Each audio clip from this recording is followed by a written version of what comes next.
जय माता दी।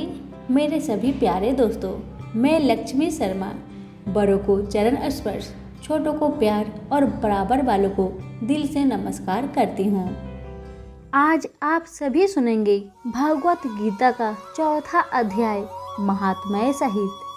श्री कृष्ण भगवान बोले, इस अविनाशी कर्म योग को मैंने सूर्य से कहा, सूर्य ने मनु से कहा और मनु ने राजा इक्ष्वाकु से कहा। हे अर्जुन, इस तरह परंपरा से प्राप्त यह योग सब राजश्रियों ने जाना, परंतु अधिक समय व्यतीत होने से लुप्त हो गया। वही प्राचीन योग आज तुमको मैंने बताया है, क्योंकि तुम मेरे भक्त और मित्र हो। यह रहस्य अति उत्तम है। अर्जुन बोला, आपका जन्म तो अभी हुआ है और सूर्य का जन्म बहुत दिन पहले हुआ था। मैं किस प्रकार मानूं कि सूर्य को यह योग आपने बताया था। श्री कृष्ण भगवान बोले, हे अर्जुन, मेरे व तुम्हारे अनेक जन्म हो चुके हैं, मुझे याद है और तुम भूल गए हो। मैं अनजन्मा अविनाशी संपूर्ण प्राणियों का स्वामी और अपनी प्रकृति से स्थित हूँ तथा अपनी माया से जन्मता हूँ। हे भारत, जब जब धर्म की हानि होती है और अधर्म की अधिकता होती है, तब तब ही मैं जन्म लेता हूँ। साधुओं की रक्षा, पापियों का विनाश और धर्म की स्थापना करने के लिए प्रत्येक युग में जन्म लेता हूँ। जो मेरे इस अलौकिक जन्म और कर्म का तत्व जानता है, वह मृत्यु होने पर फिर जन्म नहीं लेता और मुझ में लीन हो जाता है। इस तरह मोह, भय और क्रोध को त्याग कर मुझ में भक्ति रहकर कर्म कर और मेरी शरण गति हो। बहुत से मनुष्य ज्ञान रूपी तप से पवित्र होकर मुझ में मिल गए हैं। जो जिस भाव से मेरी पूजन करता है, इसको मैं उसी प्रकार का फल देता हूँ।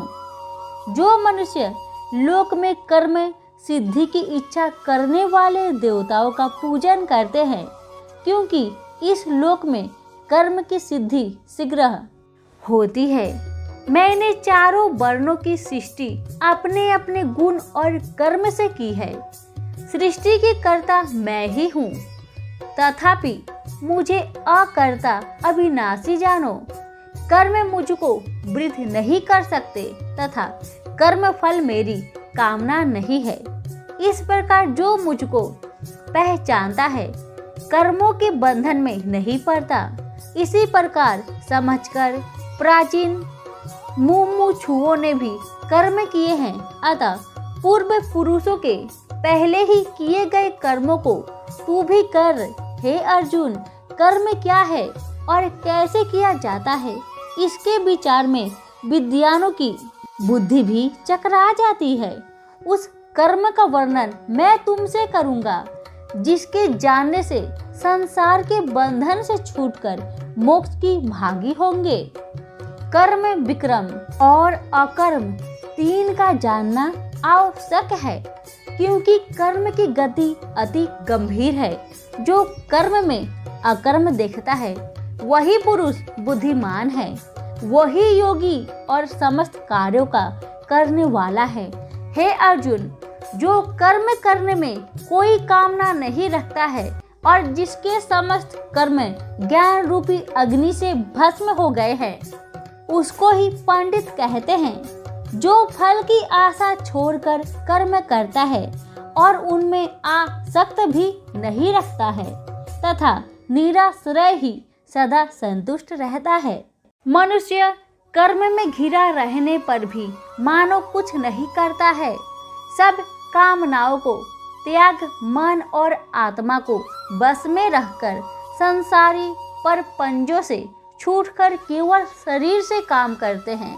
वे भी कर्म बंधनों से संतापित नहीं होते। देव योग से जो कुछ मिल जाए उसी में संतुष्ट रहता है। जो हर्ष, शोक आदि दोनों से मुक्त है, तथा किसी से इच्छा देश नहीं करता। कर्म की सिद्धि या असिद्धि में भेद नहीं समझता। वह कर्म करता हुआ भी उससे नहीं बंधता। जो फल की इच्छा नहीं रखता वह वासना से दूर हो गया है।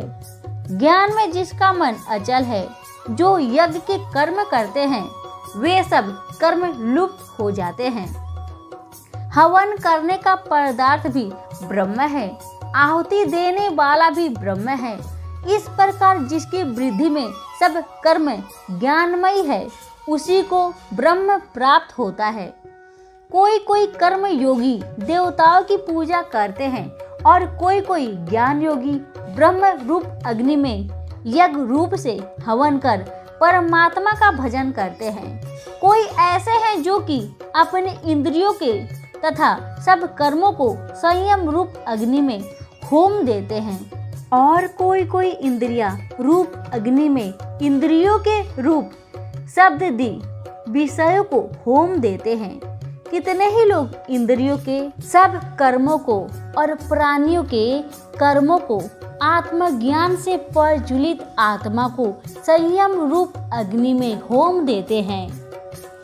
कोई तो द्रव यज्ञ करते हैं, कोई तप यज्ञ करते हैं, कोई योग यज्ञ, कोई स्वाध्याय और कोई ज्ञान रूप यज्ञ करते हैं। कोई प्राणायाम में तत्पर रहने वाले योगी प्राण वायु और अपान वायु का लय करते हैं। कोई आहार को निरंतर कम करते हुए प्राणों को शोधते हैं। यह सब यज्ञ बेता है और यज्ञ से ही इनके सब पाप नाश हो जाते हैं। जो यज्ञ में बचे हुए अमृत रूप अन्न को खाते हैं वे सनातन ब्रह्म को प्राप्त होते हैं। हे अर्जुन, जो यज्ञ नहीं करते उनको लोक परलोक दोनों ही नहीं मिलते। हे पार्थ, फल सहित सब कर्म ज्ञान में ही समाप्त हो जाते हैं। उसी ज्ञान यज्ञ का तत्वदर्शी और ज्ञानी लोग तुमको उपदेश करेंगे। इसलिए तुम उनकी सेवा करना और विनय पूर्वक प्रश्न करके ज्ञान यज्ञ जानना। इस ज्ञान का लाभ प्राप्त करके तुमको ऐसा मोह फिर नहीं होगा। इसी ज्ञान से समस्त प्राणियों को तुम अपने में और मुझ में देखोगे। यदि सब प्राणियों से भी अधिक पाप करने वाले हो तो भी ज्ञान रूपी नौका से ही सब पाप रूपी समुद्र को पार कर जाओगे। हे अर्जुन, जिस प्रकार प्रज्वलित अग्नि लकड़ी को जलाकर भस्म कर देती है, वैसे ही ज्ञान रूपी अग्नि सब कर्मों को भस्म कर डालती है। इस लोक में ज्ञान के समान पवित्र और कुछ भी नहीं है। यह ब्रह्म बहुत काल पर्यंत कर्म योग से सिद्धि हुई मनुष्य को स्वयं ही प्राप्त होता है। जो श्रद्धावान मनुष्य इंद्रियों को जीतकर ब्रह्म ज्ञान से लगा रहता है, वह ज्ञान को पाकर अल्प समय में शांति को पा जाता है। अज्ञानी, श्रद्धा रहित और जिनके मन में संदेह है, ऐसे जो पुरुष है वह नरक को जाते हैं। जिनके मन में सदा संदेह रहता है उनको यह लोक परलोक और सुख कुछ भी प्राप्त नहीं होता। जिसने परमेश्वरा धन और निष्काम कर्म योग्य आश्रय से कर्म बंधन त्याग दिए हैं और ज्ञान से जिनके सब संदेह दूर हो गए हैं, हे अर्जुन, उस आत्मज्ञानी पुरुष को कर्म का पाप पुण्य रूप बंधन में नहीं बांध सकता। अतः हे अर्जुन, अज्ञान से उत्पन्न हुए चित्त के इस संचय को ज्ञान रूपी तलवार से काटकर तुम मेरे बताए हुए कर्म योग को करने के लिए प्रस्तुत हो जाओ। सभी बोले श्री कृष्ण भगवान की जय हो। यहीं पर हमारी श्रीमद् भगवत गीता चौथा अध्याय समाप्त हुआ। अब हम सुनेंगे चौथा अध्याय का महात्म्य। भगवान बोले, हे लक्ष्मी, जो पुरुष श्री गीता जी का पाठ करते हैं उनके स्पर्श मात्र से अधम देह छूटकर मुक्ति को प्राप्त होता है।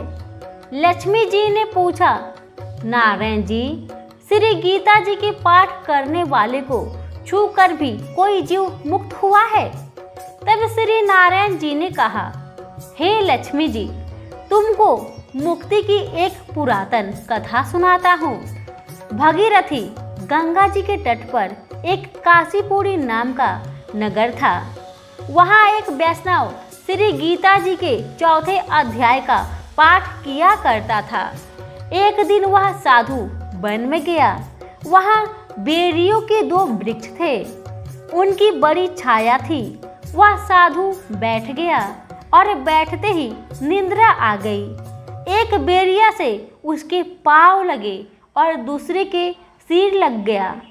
वह दोनों बेरिया आपस में कांपकर पृथ्वी पर गिर पड़ी। पत्ते उनके सूख गए। परमेश्वर की इच्छा से वह दोनों बेरिया ब्राह्मण घर कन्या हुई। फिर ब्राह्मण के घर जन्म लेकर उन दोनों कन्याओं ने तपस्या करना आरंभ कर दिया। जब दोनों बड़ी हुई तब उनके माता पिता ने कहा, हे पुत्रियों, अब तुम्हारा विवाह करते हैं। तब उन दोनों ने माता पिता से कहा, हम विवाह नहीं करेंगे। उनको अपने पिछले जन्म की खबर थी। उन्होंने कहा, हमारी एक यही अभिलाषा है कि वह साधु हमें पुनः दर्शन दे तो बड़ा अच्छा है। उनके मन में यही था कि वह साधु जिसके स्पर्श करने से हमें अधम देह से छूटकर यह देह मिली है, वह मिले तो बड़ा अच्छा हो। यह विचार कर उन दोनों लड़कियों ने माता पिता से तीर्थ यात्रा करने की आज्ञा मांगी। तब माता पिता ने उन्हें तीर्थ यात्रा की आज्ञा दी। तीर्थ यात्रा करती करती बनारस में पहुंची तो वहां जाकर देखा कि वह तपस्वी बैठे हैं, जिनकी कृपा से हम बेरी की देह से छूटी हैं। तब उन दोनों कन्याओं ने चरण वंदना की। संत जी, धन्य हो, आपने हमको कृतार्थ किया है। तब साधु ने कहा, तुम कौन हो? मैं तुमको नहीं पहचानता। कन्याओं ने कहा, हम आपको पहचानती हैं। हम पिछले जन्म में बैरिया की योनि में थी। एक दिन आप वन में आए तो आपको बहुत धूप लगी थी। तब बेरियों की छाया के तले आ बैठे। लंबा आसन होने से एक बैरी से आपके चरण लगे और दूसरी बैरी से सिर लगा, तो उसी समय हम बैरी की योनि से मुक्त हो गए। अब हमने ब्राह्मण के घर में जन्म लिया है और बहुत खुशी हैं। आपकी कृपा से ही हम मोक्ष को प्राप्त हुए। तब तपस्वी ने कहा, मुझे इस बात का पता नहीं था। अब तुम आज्ञा करो, तुम्हारी क्या सेवा करूं, क्योंकि तुम ब्रह्म रूप उत्तम जन्म श्री नारायण जी का मुख हो। तब उन कन्याओं ने कहा, आप हमको श्री गीता जी के 4थे अध्याय का फल प्रदान करो, जिससे हम देवदेही पाकर सुखी हो। तब उस तपस्वी ने उन्हें गीता जी के 4थे अध्याय के पाठ का फल दिया। फल के देते ही आकाश से विमान आए। तब उन दोनों ने देवदेही पाकर बैकुंठ को गमन किया। श्री नारायण बोले, हे लक्ष्मी जी, ये 4थे अध्याय महात्म्य है जो मैंने आपको सुनाया है। सभी प्रेम से बोले, लक्ष्मी नारायण की जय हो। कथा पसंद आने पर लाइक, शेयर, कमेंट जरूर करें। धन्यवाद।